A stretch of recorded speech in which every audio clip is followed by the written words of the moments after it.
नमस्कार। राति 8 बजेको जनता समाचारमा स्वागत छ। म प्रतिमा चौधरी। म काभेरी पौडेल। सबैभन्दा पहिले प्रमुख समाचार।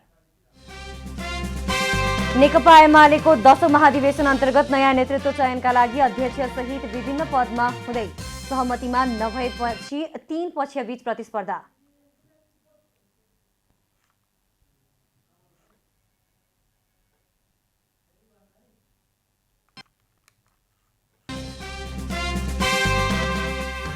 नेकपा एमालेको 10औं महाधिवेशन अन्तर्गत नयाँ नेतृत्व चयनका लागि अध्यक्ष सहित विभिन्न पदमा हुँदै सहमतिमा नभएपछि 3 पक्षबीच प्रतिस्पर्धा। कम्युनिस्ट आन्दोलन जोगाउन एमालेबाट विद्रोह गरेको एकीकृत समाजवादीका अध्यक्ष नेपालको भनाई, विद्रोहको आवश्यकता चितवनबाट पुष्टि भएको जिकिर। राप्रपाका अध्यक्ष कमल थापाद्वारा आसन्न महाधिवेशनमा पुनः अध्यक्षमा उम्मेदवारी दिने घोषणा, पार्टीका धेरै काम गर्न बाँकी रहेको उल्लेख। यात्रा प्रतिबन्धप्रति दक्षिण अफ्रिकाका राष्ट्रपति आक्रोशित, आफ्नो देश र नागरिकमाथि अन्याय भएको प्रतिक्रिया। र शहीद स्मारक ए डिभिजन लिगमा मसिन्द्र र आर्मी तथा बी ग्रेड बोइज र एनआरटी बीचको खेल गोल रहित बराबरीमा।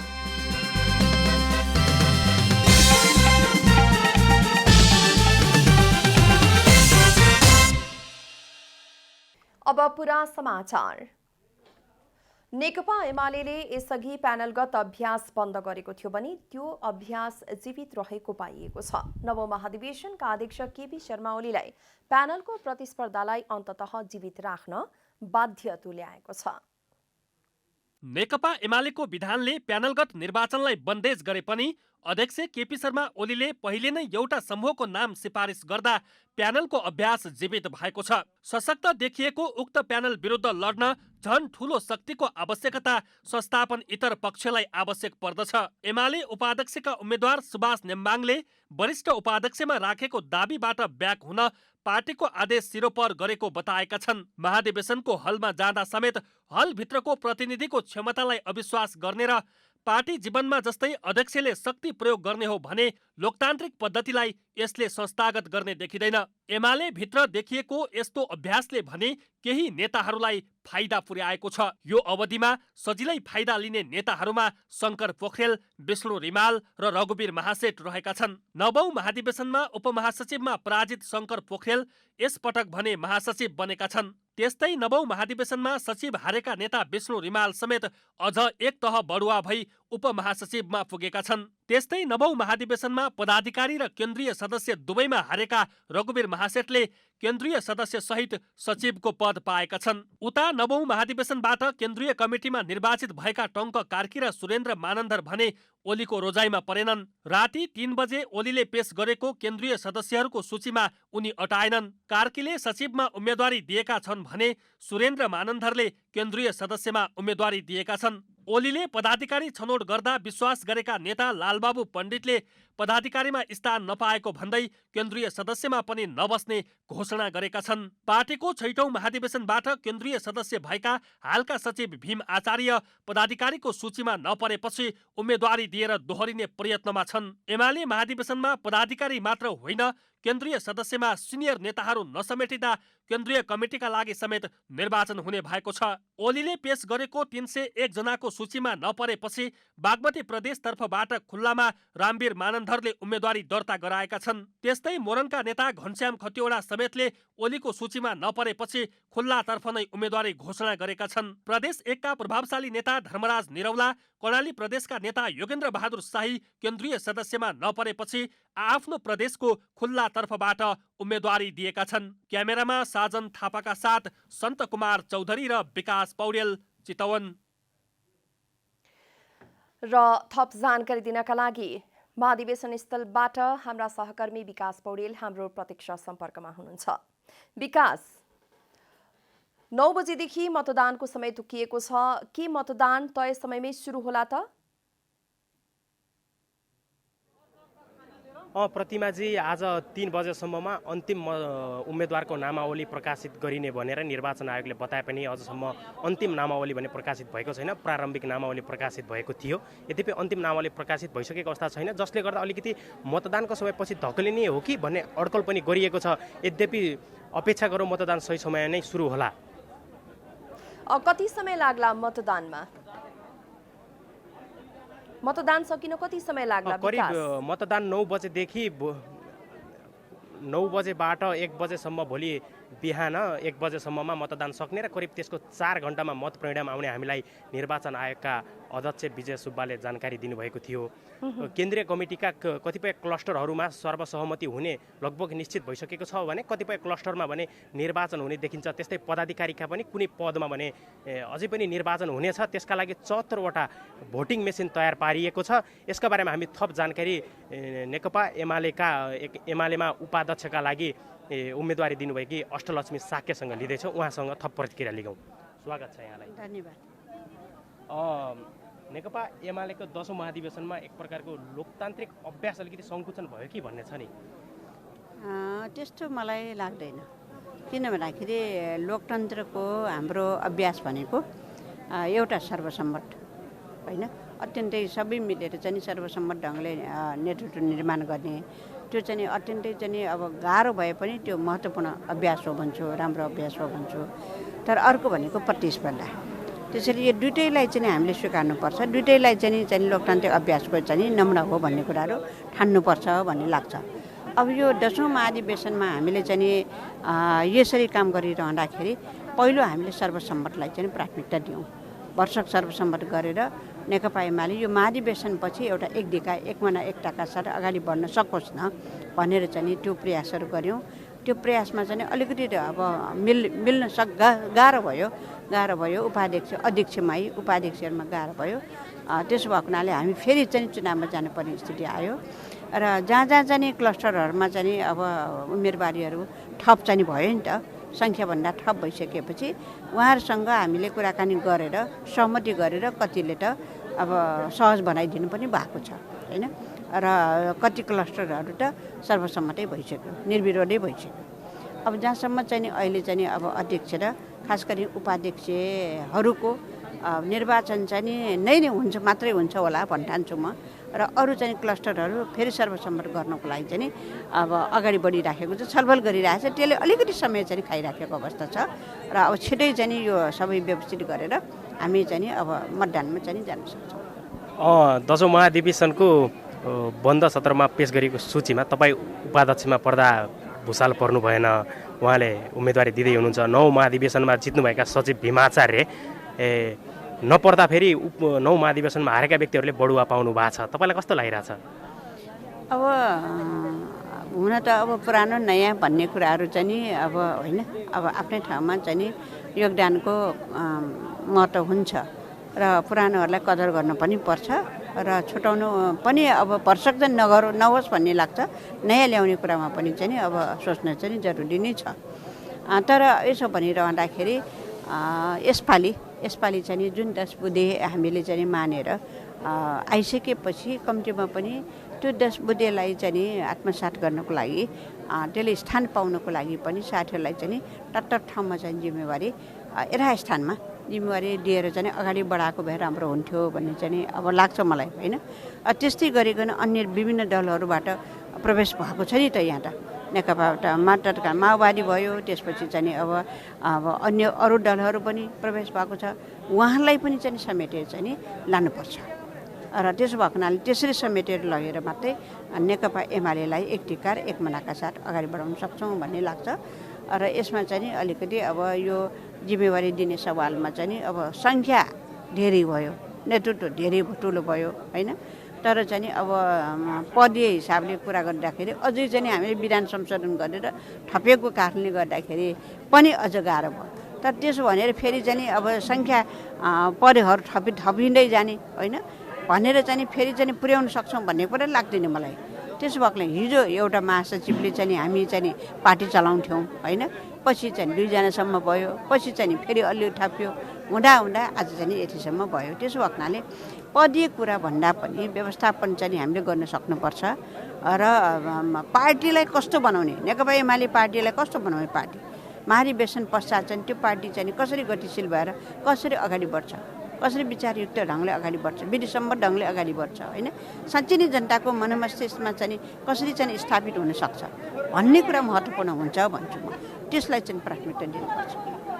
अहिले 10औं महाधिवेशनमा पदाधिकारीमा 2 जना महिलाहरू पर्ने देखिएको छ। त्यस्तै गरेर केन्द्रीय नेतृत्वमा केन्द्रीय सदस्यहरूमा पनि 33% चाहिँ विधानले नै व्यवस्था गरेको छ, जुन एक प्रकारको अनुपम उदाहरण पनि दिएको छ। महिलाहरूको प्रतिनिधित्वलाई लिएर यहाँले महिला सङ्घको पनि नेतृत्व गरे हुँदा यसरी पार्टीले दिँदा महिलाहरूलाई जुन नेतृत्व दिएको छ, यो प्रति तपाईँको धारणा के छ? कसरी चाहिँ पार्टीहरूले चाहिँ नेपालका लोकतान्त्रिक पार्टीहरूले महिलाहरूलाई अगाडि ल्याउने के भूमिका खेलेका छन् र एमालेबाट के सिक्ने? अब नेकपा एमाले नै हो होइन। खास गरिकन चाहिँ 62 सालको 62-63 सालको शान्तिपूर्ण जनक्रान्तिपछि हामीले चाहिँ 62 सालको 9औं केन्द्रीय कमिटीको बैठकमा महिलाको मात्रै एजेन्डा राखेर चाहिँ केन्द्रीय कमिटीमा छलफल भएको थियो, जुन बैठकबाट चाहिँ 1/3 महिला, सबै क्षेत्रमा 1/3 महिला चाहिन्छ भनेर अरू विभिन्न पनि निर्णय भएको थियो, नागरिकतादेखि लिएर सबै कुराहरू। तर 1/3 महिलाको सङ्ख्या चाहिँ पुग्नुपर्छ भन्ने कुराहरू भएको थियो। त्यही अनुसार संविधानमा लेखियो होइन। त्यही अनुसार विभिन्न राजनीतिक दलहरूलाई पनि त्यो बाध्यता सृजना भयो र नेकपा एमालेलाई पनि बाध्यता सृजना भयो। त्यसैले हाम्रो विधानमा पनि 1/3 महिला अब सबै कमिटीमा हुनुपर्छ भन्ने भइसकेपछि त्यो त स्वतः नै हुने भइसक्यो नि त। त्यसो भएको हुनाले महाधिवेशनमा पनि महिलाहरूको अत्यधिक चाहिँ सङ्ख्या, देशभरिको चाहिँ महिलाहरू चाहिँ आउनुभएको छ होइन। अनुभव लिएर आउनुभएको छ, सङ्घर्ष गरेर एउटा खारिएका महिलाहरू आउनुभएको छ। त्यसो भएको हुनाले महिलाको उत्साह देखिनलाई कि म एकदम खुसी छु। र त्यो अनुपातमा चाहिँ अब 19 जना चाहिँ पदाधिकारीमा 2 जना मात्रै पदाधिकारी भनेपछि अलिकति त्यहाँ न्यूनी भयो, कम भयो भन्ने चाहिँ मलाई लाग्छ। तर चाहिँ अब हामी क्रमशः चाहिँ त्यसलाई चाहिँ फेरि अर्को चाहिँ क्रमशः चाहिँ हामी त्यसलाई चाहिँ अगाडि बढाउँछौँ। निश्चित रूपबाट चाहिँ महिलाहरूलाई महत्त्वपूर्ण जिम्मेवारी दिनु पर्छ। त्यो पार्टीले विश्वास गर्नुपर्छ। महिला पुरुष समान छन् भन्ने धारणा होइन। हामीले अब विकास गर्नुपर्छ, अब सङ्कीर्णता त्याग्नुपर्छ। महिलाले सक्दैनन् भन्ने कुराहरू चाहिँ अब हामीले त्यो सङ्कीर्णता त्याग्नुपर्छ। तब मात्रै चाहिँ महिला पुरुष समान ढङ्गले पार्टीभित्र पनि र हामीले चाहिँ सिङ्गो मुलुकको आन्दोलनमा पनि त्यो खालको चाहिँ नेतृत्व गर्न सक्छ भन्ने लाग्छ मलाई। अब महाधिवेशनपछि लगत्तै पार्टी निर्वाचनमा होमिँदैछ। एक प्रकारले महाधिवेशनले हुन त महाधिवेशनको धर्म पनि हो कि एक प्रकारको टक्राव ल्याउँछ। तर पनि अबको चुनावमा चाहिँ जाँदा यो टक्राव कतिको कम हुने देख्नुहुन्छ तपाईँले चाहिँ, र कसरी पार्टी अगाडि बढ्ला? अब मलाई लाग्छ अब निर्वाचन पनि नजिक आइराखेको छ र महाधिवेशनले एउटा हामीलाई चाहिँ नयाँ चाहिँ एउटा जोस पनि अब दिन्छ होइन। र एकता पनि त्यसले चाहिँ अझै व्यवस्थित एकता चाहिँ बढाउँछ भन्ने चाहिँ मलाई लाग्छ। र अब नयाँ सोचका साथ हामी चाहिँ जनताको बिचमा जान्छौँ होइन। र जानु पनि पर्छ। र जनता हिजो चाहिँ हामीलाई चाहिँ जनताले यत्रो माया गरेर स्थानमा त्यो पुर्याएकै हो नि त होइन। जनताले अब त्यो हामीले चाहिँ कतिपय भावनाहरू आत्मसात गर्न सकेन, त्यसमा कमी कमजोरी भयो। लामो समय चाहिँ 5 वर्षको लागि हामीलाई ग्यारेन्टीका साथै दिएको हो, त्यो पनि हामीले अलिकति चाहिँ अब यो बिचमा आएर चाहिँ अब गर्न सकेनौँ, अथवा चाहिँ हाम्रो विभिन्न बाध्यता सिर्जना भयो र हामीले चाहिँ छोड्नुपर्ने स्थिति पनि आयो होइन।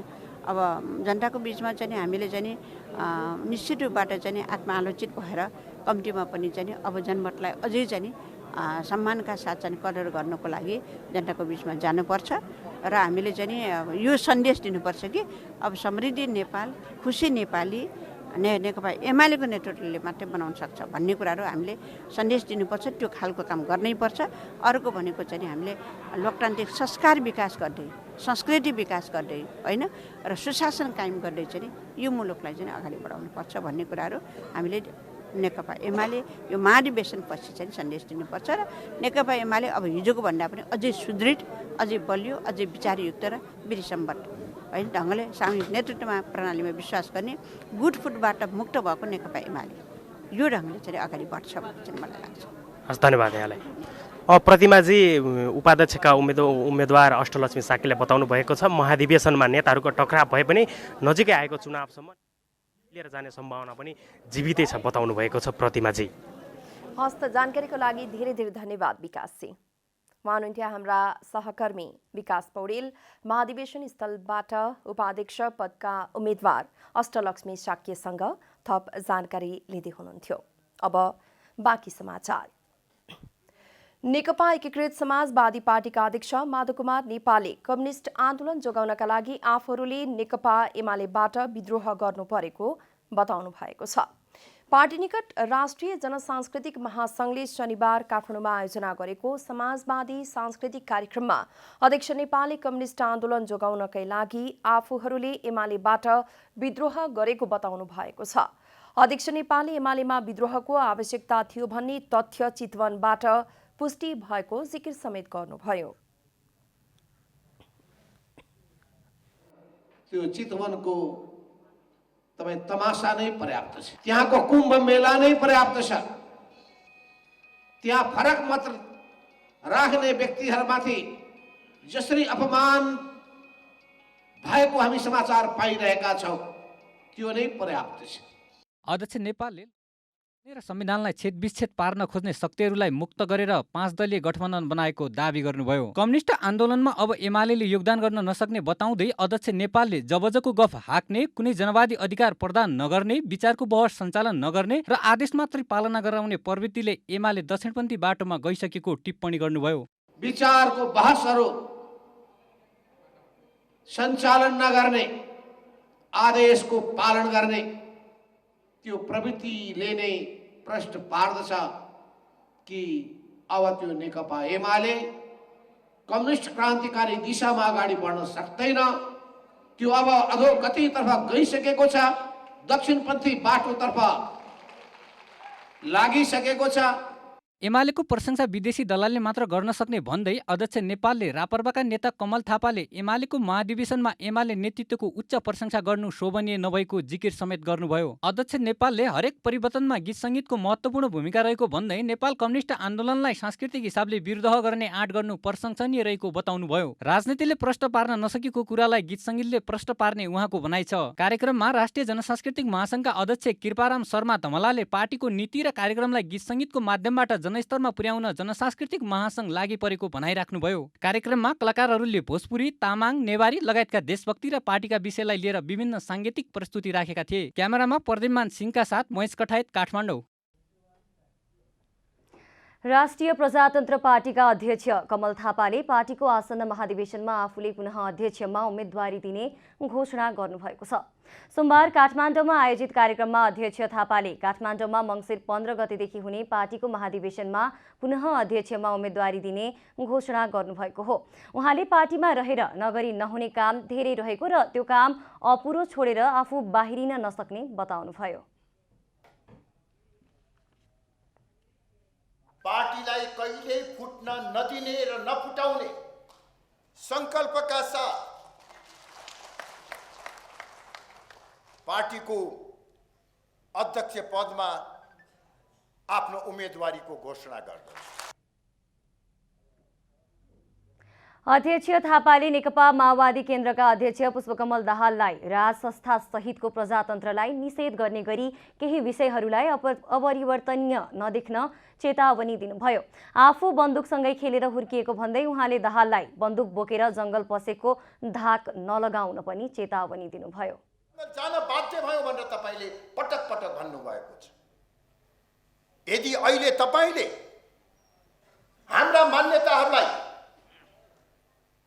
हिन्दू राष्ट्र र संस्था सहितको प्रजातन्त्रलाई निषेध गर्ने गरी केही विषयहरूलाई अपरिवर्तनीय लेख्नुहुन्छ भने अहिले यही ठाउँबाट मैले संविधान सभा बहिष्कार गरेर विद्रोहको बाटोमा जानुपर्ने आवश्यकता पर्न सक्दछ।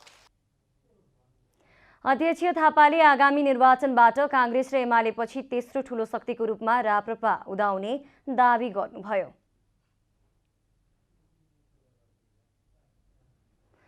शहरी विकास मन्त्री रामकुमारी झाँक्रीले बस्ने घर तथा शहर सुरक्षित र बस्न लायक हुनुपर्ने बताउनु भएको छ। सोमबार पुचोक इन्जिनियरिङ क्याम्पसले आयोजना गरेको रेट्रोफिटिङ परीक्षण कार्यक्रममा मन्त्री झाँक्रीले नेपाल प्राकृतिक प्रकोप, भूकम्प, बाढी पहिरो जस्तो समस्याले जोखिममा रहेको बताउनुभयो। उहाँले अहिले पनि नेपालको जनसङ्ख्याको ठूलो हिस्सा भूकम्प जस्ता प्राकृतिक प्रकोपको जोखिम स्थानमा बसोबास गरिरहेको बताउनुभयो।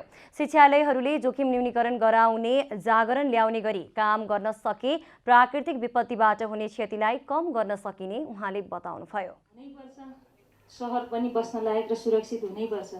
त्यही कारणले यो हाम्रो प्राथमिकता पनि त्यसतर्फ हुनुपर्छ। सबै नागरिकहरूलाई सुरक्षित आवासको कुरा गर्दै गर्दा हाम्रा जोखिममा रहेका घरहरूलाई सुरक्षित गराउने प्रयासको लागि यस्ता कार्यक्रमहरू आगामी दिनमा हाम्रो सरकारले यसलाई कार्यक्रमको रूपमा अगाडि बढाउने नै छ। मन्त्री झाँक्रीले 2072 सालको भूकम्पबाट भत्किएका घर पुनर्निर्माणको काम अन्तिम चरणमा पुगेको समेत बताउनुभयो। जनता समाचारमा अब छोटो विश्राम।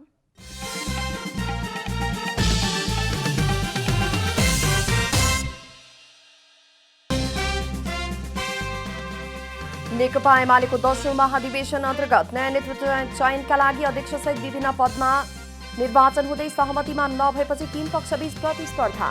कम्युनिस्ट आन्दोलन जोगाउन एमालेबाट विद्रोह गरेको एकीकृत समाजवादीका अध्यक्ष नेपालको भनाई। विद्रोहको आवश्यकता चितवनबाट पुष्टि भएको जिकिर। राप्रपाका अध्यक्ष कमल थापाद्वारा आसन्न महाधिवेशनमा पुनः अध्यक्षमा उम्मेदवारी दिने घोषणा। पार्टीका धेरै काम गर्न बाँकी रहेको उल्लेख। यात्रा प्रतिबन्धप्रति दक्षिण अफ्रिकाका राष्ट्रपति आक्रोशित। आफ्नो देश र नागरिकमाथि अन्याय भएको प्रतिक्रिया। र शहीद स्मारक ए डिभिजन लिगमा मछिन्द्र र आर्मी तथा ब्रिगेड बोइज र एनआरटी बीचको खेल गोलरहित बराबरीमा।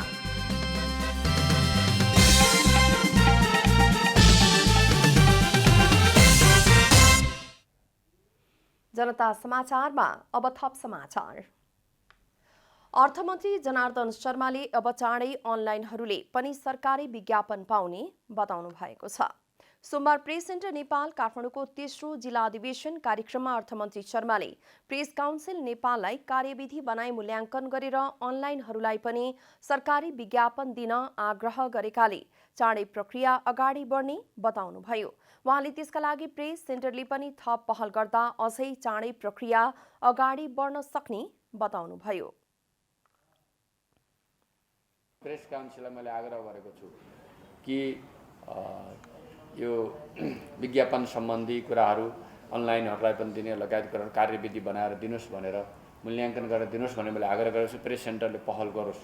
त्यो तपाईँहरूले पहल गर्नुभयो भने मैले त्यसलाई प्रारम्भ गर्ने निर्णय त भइसकेको छ, तर प्रारम्भ गर्ने वातावरण तपाईँहरूले बनाइदिनुहोस् भन्ने पनि आग्रह गर्न चाहन्छु।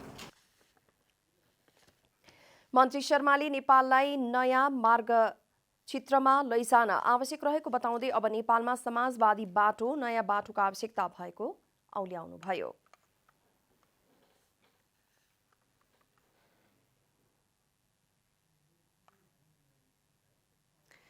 हरेक वर्ष जस्तै यस वर्ष पनि महिला हिंसा विरुद्धको 16 दिने अभियानका सन्दर्भमा विभिन्न गोष्ठी तथा अन्तर्क्रिया कार्यक्रम सुरु भएका छन्। अन्य समयमा सुस्ताउने यस्ता कार्यक्रमहरू दिन विशेषमा भन्दा वास्तविक पीडितले महसुस गर्ने गरी वर्षैभरि सक्रिय बनाउनु पर्नेमा जोड दिन्छन् सरोकार बालाहरू। महिला हिंसा विरुद्धको 16 दिने अभियान अन्तर्गत नेपालमा पनि अहिले महिलाका सवालमा आवाज मुखरित गर्न विभिन्न बहस गोष्ठी र अन्तर्क्रियाहरू सुरु भएका छन्। त्यसो त हिंसा र विभेद विरुद्धका अभियान वर्षैभरि जगाउन सकिने तर्क छ महिला अधिकारका क्षेत्रमा बहस पैरवी गर्नेहरूको। सामाजिक न्याय अनि यो जेन्डर जस्टिसका कुराहरू, महिलाका न्यायका कुराहरू, यो भनेको चाहिँ निरन्तर बहसमा आइरहनु पर्ने कुराहरू हो र 365 दिन नै प्राथमिकताको विषयमा रहनुपर्ने कुरा हो। त्यो भएर यतिमा मात्रै सीमित हुनु हुँदैन। हरेक विपद र महामारीले सबैलाई प्रभावित बनाउँछ, तर प्रभाव भूगोल, समाज, परिवेश र लिङ्गका आधारमा असमान हुन्छन्। नेपालमा कोरोना भाइरसको प्रभाव बढी जसो महिलामा नै परेको छ। रोजगारीबाट निकालिनेमा पनि महिला नै बढी भएको, आर्थिक अभाव झेल्न नसकी आत्महत्या गर्ने महिलाको संख्या बढेको, कोरोनाका कारण धेरै किशोरी तथा बालिकाहरू पठन पाठनबाट वञ्चित भएको महिला अधिकारको क्षेत्रमा कार्यरत साझा संस्था संकल्पले गरेको अध्ययनले देखाएको छ। पेन्डेमिकको कारणले गर्दाखेरि चाहिँ यो अझ बढी हाउसहोल्डमा चाहिँ अझ बढी एसोसिएटेड हुने यो 45 मलाई लाग्छ अलमोस्ट 45% मोर टाइम चाहिँ पहिलाको भन्दा पनि बढी चाहिँ हाउसहोल्ड एक्टिभिटिजमा इन्गेज हुँदाखेरि चाहिँ फिजिकल र मेन्टल हेल्थ चाहिँ बिग्रेको र टरेबल पपुलेसनको जुन चाहिँ उनीहरू चाहिँ अझ पेन्डेमिकबाट मोर थ्रेटन र अझ मोर सफर भएको कुरा चाहिँ हामीहरूले पायौँ। सातै प्रदेशका महिलामाथि गरिएको अध्ययनले कोरोनाले नकारात्मक प्रभाव मात्र नभई सकारात्मक प्रभाव पनि छोडेको अध्ययनले देखाएको छ। समस्यासँगै कोभिडमै महिलाहरू उद्यमी बन्ने, प्रविधिसँग परिचित बन्ने अवसर पनि मिलेको छ। एउटा ठोस कार्यक्रम चाहिँ नि योजना गरिदिनु पर्यो। त्यस्ता श्रमिक वर्गका महिलाहरूले के काम गरिरहेछन् भने उनीहरूलाई चाहिँ नि त्यो अहिले युवा स्वरोजगार कोष भनेको छ, प्रधानमन्त्री रोजगारी कार्यक्रम छ, महिला राष्ट्रपति उत्थान कार्यक्रमहरू छ। त्यो कार्यक्रमका 90% चाहिँ त्यो वर्गलाई जा जो श्रमिक वर्ग छन् महिलाहरू भन्ने कुरामा हामीले राष्ट्रिय योजना आयोगमा गएर यो कुरा राख्न सक्नु पर्यो। पछिल्लो समय हिंसाका घटनाहरूको अभिलेख बढेका कारण समाजमा जागरण बढाउने उद्देश्यका साथ नेपालमा पनि प्रत्येक वर्ष नोभेम्बर 25 देखि डिसेम्बर 10 सम्म 16 दिन लैङ्गिक हिंसा विरुद्धको 16 दिने अभियान मनाउने गरिन्छ। यसै अनुरूप अहिले देशव्यापी विभिन्न कार्यक्रमहरू भइरहेका छन्। तर यस्ता कार्यक्रमको सान्दर्भिकता त्यति बेला झल्किन्छ जति बेला विपन्न, अशिक्षित र सीमान्तकृत वर्गका महिलाहरूले महसुस गर्न सक्नेछन्। क्यामेरामा प्रदीपमान सिंहका साथमा रूपा घिमिरे, काठमाडौँ। पछिल्लो 24 घण्टामा देशभर थप 259 जनामा कोरोना संक्रमण पुष्टि भएको छ। स्वास्थ्य तथा जनसङ्ख्या मन्त्रालयका अनुसार 7231 जनाको PCR परीक्षण गर्दा 243 जना र 2657 जनाको एन्टिजेन परीक्षण गर्दा 16 जना गरी 259 जनामा कोरोना संक्रमण पुष्टि भएको हो। यो सँगै नेपालमा कोरोनाबाट संक्रमितको कुल संख्या 9,16,609 पुगेको छ। पछिल्लो 24 घण्टामा कोरोनाबाट एकजनाको मृत्यु भएको छ भने 264 जना निको भएका छन्। यो सँगै नेपालमा मृत्यु हुनेको संख्या 11,524 पुगेको छ भने 8,02,653 जना संक्रमण मुक्त भएका छन्। हाल देशभर सक्रिय संक्रमितको संख्या 6,944 रहेको मन्त्रालयले जनाएको छ। विश्व स्वास्थ्य संगठन WHO का नेपाल प्रमुख राजेश सम्भावजी राव पाण्डवले दक्षिण अफ्रिकामा हालै पुष्टि भएको कोरोनाको नयाँ भेरिएन्ट ओमिक्रोन धेरै संक्रामक हो वा होइन भन्ने बारे अध्ययन भइरहेको बताउनु भएको छ। उहाँले WHO ले नयाँ भेरिएन्टको बारेमा सही कुरा पत्ता लगाउनका लागि भेरिएन्ट देखिएको स्थानमा अध्ययन गरिरहेको पनि बताउनुभयो। WHO ले यो भेरिएन्ट विरुद्ध अहिले प्रयोगमा रहेका भ्याक्सिनले काम गर्छ वा गर्दैन भन्ने कुरामा पनि अध्ययन गरिरहेको बताउनुभयो। There is research ongoing in South Africa and around the world to understand more the epidemiology of the variant. COVID-19 vaccines protect against severe disease and death. Okay, and WHO is working with all the technical partners to understand the potential impact of this variant on vaccines, whether it is effective on vaccines or not. So those studies are ongoing, and we will know in a couple of weeks whether the variant will escape the vaccines. प्रमुख पाण्डवले कोरोनाको नयाँ भेरिएन्टबाट बच्नका लागि सदाझै mask अनिवार्य लगाउनुपर्ने, हात मिची धुनुपर्ने, सभा सम्मेलनहरू रोक्नुपर्ने बताउनुभयो। उहाँले अहिले नेपालमा कोरोनाको संक्रमण सकिएको झैं एकै ठाउँमा भेला भएर बस्नेहरूको जमात बढ्दै गएको र सार्वजनिक स्थलमा समेत मास्कको प्रयोग नगर्नेहरूको संख्या बढ्दै गइरहेकाले त्यसतर्फ सचेत हुनुपर्ने बताउनुभयो। But what is important is people should continue, even after they are vaccinated, they need to continue to take individual measures such as washing hands regularly, wearing a well-fitted mask, maintaining physical distance, keeping in rooms which are ventilated, avoiding crowded places, and coughing and sneezing in your elbow. प्रमुख पाण्डवले विश्व स्वास्थ्य संगठनले अफ्रिकामा देखिएको कोरोनाको नयाँ variant बारे स्वास्थ्य मन्त्रालयलाई जानकारी गराइसकेको पनि बताउनुभयो। कोरोनाको नयाँ भेरिएन्ट ओमिक्रोन दक्षिण अफ्रिकामा नोभेम्बर 26 मा पुष्टि भएको थियो। यसबारेमा हालसम्म WHO ले भने आफ्नो आधिकारिक धारणा सार्वजनिक गरिसकेको छैन। अब आर्थिक समाचार।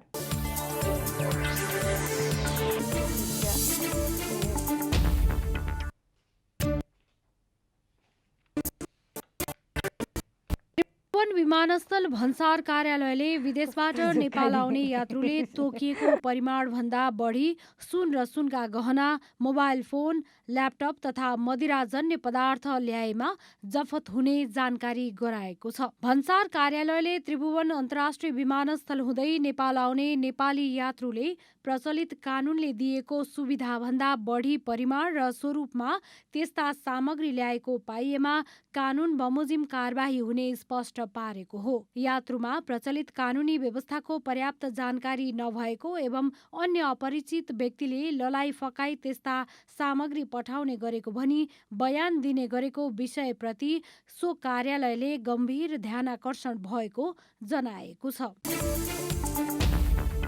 साताको दोस्रो दिन पनि नेप्से परिसूचक ऋणात्मक भएर बन्द भएको छ। आइतबार 80 अङ्कले घटेको नेप्से परिसूचकले सोमबार पनि सोही लय लिएको हो। 4-12 को नीति र सिडी रेसियोमा नेपाल राष्ट्र ब्याङ्कले सहुलियत नदिएपछि प्यानिक भएका लगानीकर्ता सस्तोमा सेयर बेच्न तयार भएपछि नेप्से घट्ने क्रमले सोमबार पनि निरन्तरता पाएको हो। सोमबार कारोबारमा आएका 122 कम्पनीको सेयर मूल्य घट्दा नेप्से 21.51 अङ्कले घटेर बजार परिसूचक 2629.98 अङ्कमा पुगेको हो। जनता समाचारमा अब छोटो विश्राम।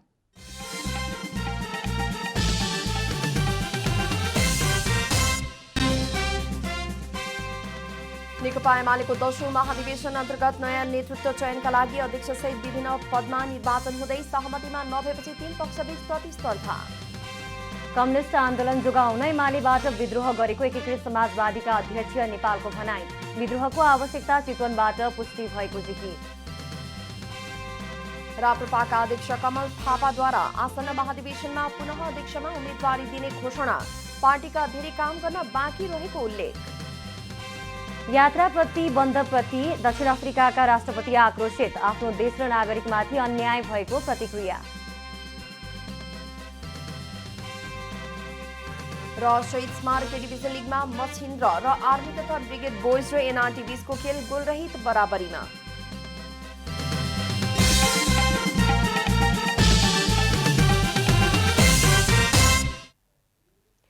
जनता समाचारमा अब अन्तर्राष्ट्रिय समाचार।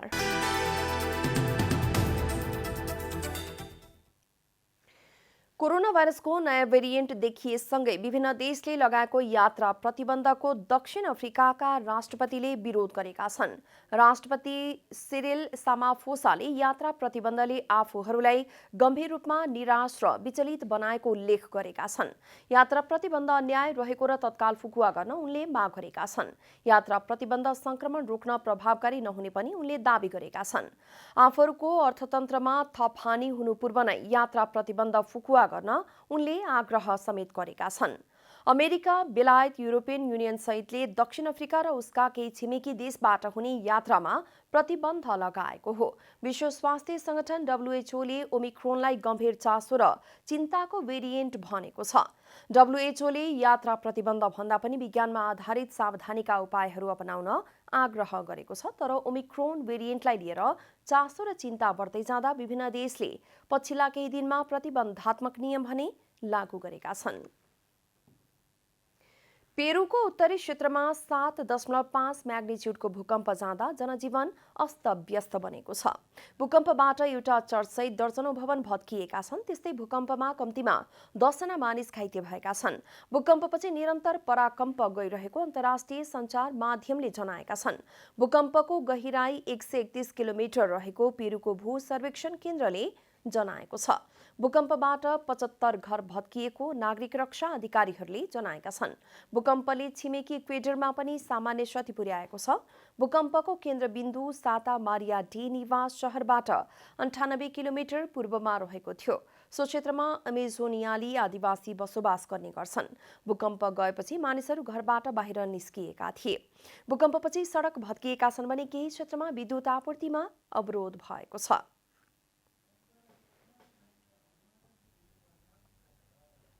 अब खेलकुद समाचार।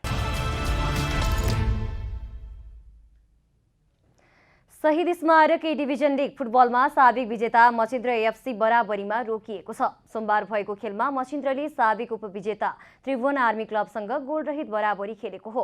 त्रिपुरेश्वर स्थित दशरथ रङ्गशालामा भएको खेलमा दुवै टोलीले प्रशस्त मौका पाए पनि सदुपयोग गर्न नसक्दा खेल बराबरीमा रोकिएको हो।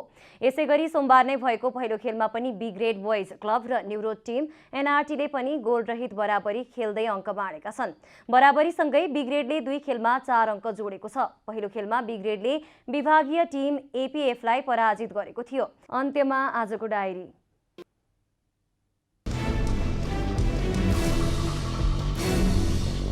चितवनको सौराहामा जारी नेकपा एमालेको 10औं राष्ट्रिय महाधिवेशनमा अध्यक्ष उपाध्यक्ष लगायतका पदमा निर्वाचन हुने भएको छ। अध्यक्ष केपी शर्मा ओलीको सर्वसम्मत नेतृत्व चयनको प्रयास असफल भएपछि अध्यक्ष उपाध्यक्ष सचिव लगायत पदमा निर्वाचन हुन लागेको हो। मतदान सोमबार राति 9 बजेदेखि मंगलबार बिहान 3 बजेसम्म तोकिएको छ। अफ्रिकी मुलुकमा फेला परेको कोरोनाको नयाँ भेरिएन्ट ओमिक्रोनबाट बस्न सरकारले तयारी थालेको छ। सोमबार गृह मन्त्रालयका प्रवक्ता फणीन्द्रमणि पोखरेलले नेपालमा कोरोना संक्रमण कायमै रहेकाले र हालै देखिएको नयाँ भेरिएन्टका कारण अफ्रिकी मुलुकबाट नेपाल आउने नागरिकहरूलाई अन अराइभल भिजा नदिन अध्यागमन कार्यालयलाई र अफ्रिकी मुलुकबाट यात्रु नल्याउन विभिन्न एयरलाइन्सहरूलाई निर्देशन दिइसकेको बताउनुभयो। नेकपा एकीकृत समाजवादी पार्टीका अध्यक्ष माधवकुमार नेपालले कम्युनिष्ट आन्दोलन जोगाउनका लागि आफूहरूले नेकपा एमालेबाट विद्रोह गर्नु परेको बताउनु भएको छ। पार्टी निकट राष्ट्रिय जनसांस्कृतिक महासंघले शनिबार काठमाडौँमा आयोजना गरेको समाजवादी सांस्कृतिक कार्यक्रममा अध्यक्ष नेपालले एमालेमा विद्रोहको आवश्यकता थियो भन्ने तथ्य चितवनबाट पुष्टि भएको जिकिर गर्नुभयो। पेरुको उत्तरी क्षेत्रमा 7.5 म्याग्निट्युडको भूकम्प जाँदा जनजीवन अस्तव्यस्त बनेको छ। भूकम्पबाट एउटा चर्चसहित दर्जनौं भवन भत्किएका छन्। त्यस्तै भूकम्पमा कम्तीमा 10 जना मानिस घाइते भएका छन्। भूकम्पपछि निरन्तर पराकम्प गइरहेको अन्तर्राष्ट्रिय सञ्चार माध्यमले जनाएका छन्। शहीद स्मारक ए डिभिजन लिग फुटबलमा ब्रिगेड बोइज क्लब र न्युरो टिम एनआरटीले बराबरी खेल्दै अङ्क बाँडेका छन्। त्रिपुरेश्वर स्थित दशरथ रङ्गशालामा सोमबार भएको खेलमा ब्रिगेड र एनआरटीले गोलरहित बराबरी खेलेका हुन्। बराबरीसँगै ब्रिगेडले 2 खेलमा 4 अङ्क जोडेको छ। एनआरटीको भने यो पहिलो 1 अङ्क हो।